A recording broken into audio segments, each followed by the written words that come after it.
Hello, what's up guys? Maulang umaga po sa ating lahat.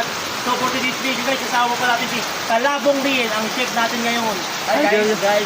Ang lulutuin po natin is lechong manok, tapos isaw na prinito. Tara guys, samahan niyo po kami. Kasew! Paldo! Guys, ipapakita po namin sa inyo yung iihawin namin ngayon. Ito po, ano po yan, buong manok. Yan. Oh, si Sally yan. Ayan. Chef Kalabong Riin, pakita mo yung ipiprito natin isaw.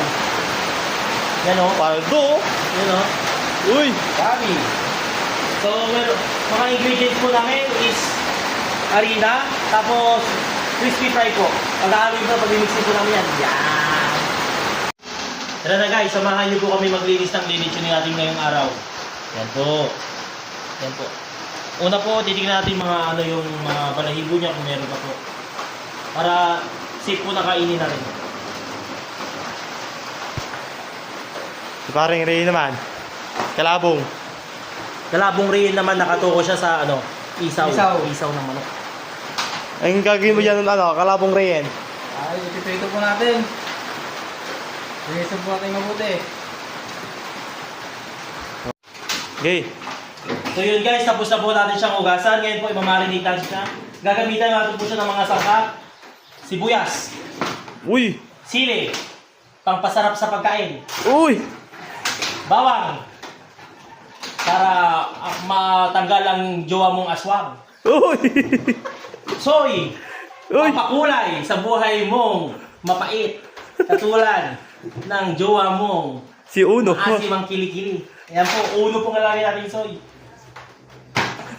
Balsak to. Paminta, Uy! magic sarap.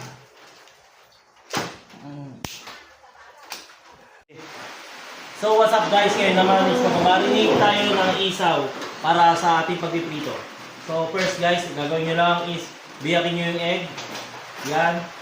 Tapos yung egg mo ah. Suntukin nyo lang yan, madali lang suntukin yan. Ganun na magbiyak ng egg. Buwa! Oo, May yelo pa. Kaya nag-yelo yung egg guys, kaya lalagyan ko kasi siyang ano, rep. Nalamig. Tapos susunod. Para yung jowa mo, nalalamig na.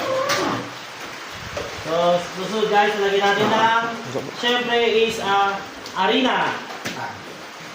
Next po is crispy fry. Ito, crispy fry.